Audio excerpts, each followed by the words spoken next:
করা দরকার, এটাই হচ্ছে আমাদের বক্তব্য। দেখুন, তাদের কি আভ্যন্তরীণ ব্যাপার এলে তো আমার মাথা দেবার কোনো ইন্টারেস্ট নেই, তবে এটা মনে করি যেমন কর্ম তেমন তো ফল হবে। অনেক দলকে ভেঙে টিএমসি দল তৈরি করেছে, অনেক দলের জিতা ক্যান্ডিডেট নিয়ে চলে গেছে, তা আজকে তার রিয়াকশান হচ্ছে। কিন্তু আমি মনে করি এর পিছনে দিদি মোদিরই একটা কোনো যোগ শ্বাস আছে, কিছু একটা প্ল্যান পরিকল্পনা আছে, যাতে করে টিএমসির লোকেরা এখন অভিষেক ব্যানার্জিকে ঠিকভাবে মেনে নিতে চাইছে না।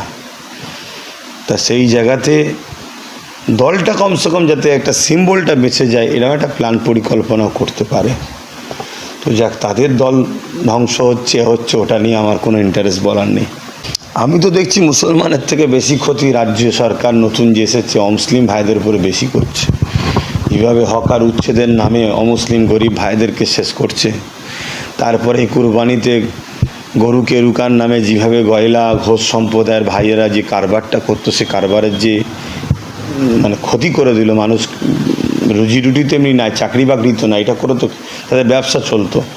তো সেই জায়গায় আমি মনে করি যে সরকারই আসুক, যদি ন্যায় ইনসাফ প্রতিষ্ঠিত না করতে পারে সে সরকার থাকার কখনো অধিকার নেই। সংবিধানের রাইট যদি মেনে না চলতে পারে সরকারের থাকার অধিকার নেই। তার বিরুদ্ধে আমাদেরকে সংগঠিতভাবে লড়াই করতে হবে, ঐক্য হতে হবে। যেভাবে বিগত সরকারের বিরুদ্ধে লড়াই হয়েছে, সরকারও যদি সেই পথে চলে এর বিরুদ্ধে সংগঠিতভাবে লড়াই হবে, হয়ে একেও পরাজিত করতে হবে। এই যে ফিরহাদ হাকিম, তিনি একেবারে রাজ্য সরকার শাসক দল, এখন তার প্রশাসনিক বৈঠকের পরেই একেবারে মেয়র পদ থেকে ইস্তফা দিলেন, এটা কি বলে? আগে থেকেই টিএমসি বিজেপি একই টাকা রিপিট উপিট, আগেও বলেছি আজও বলছি। অতএব এখন নতুন দাদা, তখন দিদি ছিল, এখন দাদা এসছে, অতএব দাদার লোকের দিদির লোকেরা বা দাদার সাথে চলে আসছে।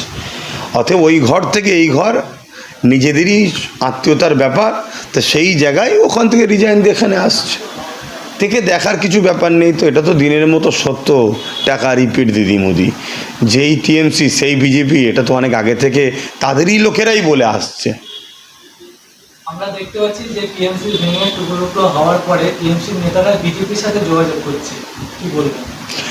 যোগাযোগ তো শোনেন আগে থেকেই ছিল, এবারে এখন কোনো একটা জায়গায় যে আবার তো করে খেতে হবে। তো এখন বিজেপি ক্ষমতায় আসছে, বিজেপির জায়গায় দাদার জায়গায় যে করে খেতে হবে। এই রাজ্যে বিজেপিকে আনার মূল যে দায়িত্বে সেটা কে? টিএমসি।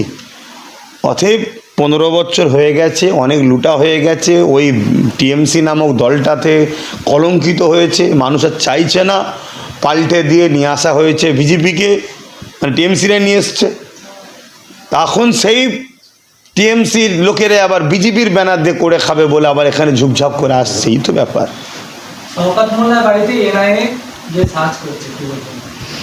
না, ওর কিছুই এখন হয়নি, ওর প্রচুর কিছু হবে। সবচেয়ে বড় কথা, ওর শাস্তি দুনিয়ার কেউ দিতে পারবে না। ওর যে শাস্তি পাওনা, ওটা ওই যে জাহান্নামের কুকুর বলেছি, ঠিক সময়তেই হবে। এগুলো তো হচ্ছে, এগুলো ছোটোখাটো শাস্তি হচ্ছে। ও যেভাবে হাজার হাজার মানুষের ঘর উজাড় করেছে, নারীদের ইজ্জত থেকে শুরু করে ছোট্ট ছোট্ট শিশু বাচ্চাদের ওপর যে জুলুম করেছে, ইফতারের সময় যেভাবে মানুষের ইফতার ঘরকে কল তুলে নিয়ে যাওয়া, পাত্র তুলে নিয়ে যাওয়া, ওর এখন কিছুই হয়নি।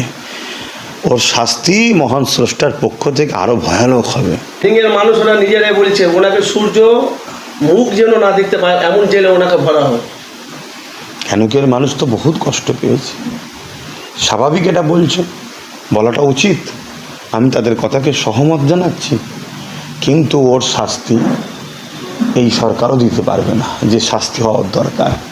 কেন এই সরকারও কোনো এক জায়গাতে সেই দিদি মোদি বললাম না, অতএব সেটিংয়ে রয়েছে, সেই শাস্তি দিতে পারবে না। সৌগত এক সময় বলেছিল যে আমরা দিদির সৈনিক, আমরা ইডি সিবিআইকে ভয় করি না, বুক ফুলিয়ে যাই, বুক ফুলিয়ে আসি। এখন দেখছি তিনি নিখোঁজ এবং সবাই বলছে উনি বাংলাদেশে পালিয়ে গেছেন। এইসব এদের প্রশ্নের উত্তর দিতেও আমাকে ঘৃণা লাগে। কথা বুঝে আসছে, দুঃখিত, আপনারা মিডিয়ার মানুষ জিজ্ঞেস করছেন, অন্য কিছু প্রশ্ন করুন। মাদ্রাসার সমস্ত রকম প্রকল্প বন্ধ করে দিল রাজ্যের সরকার, অগ্নিমিত্রা ফল তিনি করছেন, করে দিয়েছে না প্রচার করছে, এটা প্রথম জানতে হবে। সংবিধান যে অধিকার দিয়েছে সেই অধিকারের বাইরে গিয়ে যে কোনো সরকার অন্যায় যদি করে তাহলে সেই সরকার সংবিধান বিরোধী সরকার, তার বিরুদ্ধে সংবিধানকে সামনে রেখে লড়াই করার নৈতিক দায়িত্ব মানুষের আছে। এখন এগুলো বলে শুধুমাত্র আইওয়াশ করছে কেন, যেভাবে হকার উচ্ছেদ করতে গিয়ে অমুসলিম ভাই যারা বিজেপিকে এনেছে তারা নিজেরাই স্বীকার করছে তাদের যে ক্ষতি হয়েছে। দেখুন, যদি প্রয়োজন হয় রেল লাইনকে বাড়াবার বা আরও কিছু করার, তার জন্য তাদের পুনর্বাসন দেওয়া দরকার, তাদেরকে তো জায়গা দিতে হবে। তারা তো ভারতীয়, তারা তো মানে ভেসে আসেনি। আপনার গায়ে ক্ষমতা আছে, আপনি তুলে দিলেন, এটা তো উচিত নয়। এই শুভেন্দু অধিকারী বিগত সরকারের সময় যখন অন্যায় হয়েছিল তখন চিল্লাচ্ছিল, আজকে যদি শুভেন্দু অধিকারী অন্যায় করে তাহলে সেটা কেমন হচ্ছে? তাহলে ও যেই ক্ষমতায় বসে সে তখনই অমনি জালিম হয়ে যাচ্ছে। তাহলে জালিমদের অবশ্যই পতন হবে, সেটা আমাদেরকে আবার নতুন করে লড়াই করতে হবে। হকাররা যাদের উচ্ছেদ করেছে তারা তো ভিক মাংছে, খাওয়া নিয়ে ভিক চাইছে, ওদেরকে সাহায্য করো, রাস্তায় বসেছে তারা। দেখুন, আমি আবার বলছি, পিছিয়ে পড়া জনজাতি গরিব মানুষ যারা আছে তাদের জন্য কোনো সরকারই নাই। সবাই বড় লোকদের হয়ে গেছে। এখন আসার সময় ডায়লগ অনেক বড় বড় দেয়, আসার পরে দেখা যায় সেই গরিবদের ঘরেই লুটছে। তো এই জায়গায় দাঁড়িয়ে থেকে আমাদেরকে শিক্ষা নিতে হবে। শিক্ষা নিয়ে আজকে হকার যারা ভাই আছেন, হকার করে বিজনেস করে খান, বা যারা আরও সম্প্রদায় বঞ্চিত মানুষ আছেন, সবাইকে সংঘবদ্ধ হতে হবে, হয়ে নিজেদের সরকার করতে হবে। না হয় আজকে অবশ্যই বিজেপিকে এনেছে যে সম্প্রদায়ের মানুষরা, তাদের মধ্যে থেকে 50% ওপরে মানুষ কিন্তু টিএমসির অতিষ্ঠই বিজেপিকে এনেছে। মোটেই তারা বিজেপিকে পছন্দ করে না, কিন্তু অতিষ্ঠর জন্য চল এখন একেই সাপোর্ট করি। কেন, টিএমসির বিরোধী শক্তি হিসাবে মিডিয়াতে বলুন, সব জায়গায় বলতুন, আমরা দেখেছি বিজেপি ছিল, কিন্তু আমরা জানি বিজেপিকে টিএমসি প্ল্যান মাফিক এই বাংলাতে নিয়ে এসছে। মুখ্যমন্ত্রী তো গোটা বাংলার মুখ্যমন্ত্রী। মুখ্যমন্ত্রী একসময় নন্দীগ্রামে আমাদের মমতা ব্যানার্জিকে 1956 ভোটে হারিয়ে তিনি প্রতিনিয়ত আপনারা দেখেছেন যে তিনি বলতেন আমি সনাতনী, আমি শুধু হিন্দু ভোটে নির্বাচিত বিধায়ক। আমি সেটাকে, অনেক ব্যক্তি ছিল, কেউ কিন্তু তিনাকে কাউন্টার করতো না। আমাদের মুসলিম এমএলএদের নিয়ে ডাইরেক্ট উনি বলেছিলেন বিধানসভা থেকে চ্যাংদোলা করে বের করে রাস্তায় ফেলবো। 44 জন মুসলিম এমএলএ ছিল, কেউ কিন্তু কাউন্টার করেনি। আমি হুমায়ুন কবির কাউন্টার করেছিলাম, যেটা আপনি বলতে পারেন না। তো আজকে তিনি বাংলার মুখ্যমন্ত্রী, 11.5 কোটি মানুষের তিনি মুখ্যমন্ত্রী। আমি একজন 294-এর মধ্যে আমি একজন এমএলএ, আমি কিন্তু বাংলার মানুষের জনপ্রতিনিধি। সেখানে আমাকে যে ভোট দিয়েছে তারও জনপ্রতিনিধি, যে আমার এগেনস্টে ভোট দিয়েছে তারও জনপ্রতিনিধি। এই জায়গায় আমি বলতে পারি না আমি শুধু মুসলিম। আমি 1,23,800 ভোট পেয়েছি। আমি কাউন্টিংয়ের হিসাবে আপনাকে দেখিয়ে দেব যে মাত্র অমুসলিমের ভোট 1100। 1,23,800 ভোটের মধ্যে 1100 ভোট অমুসলিমের, বাকি ভোটটা সবই।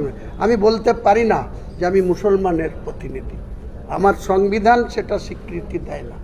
আমি যখন জনপ্রতিনিধি, আমার কি ক্ষমতা, আমি কতটুকু যেতে পারি।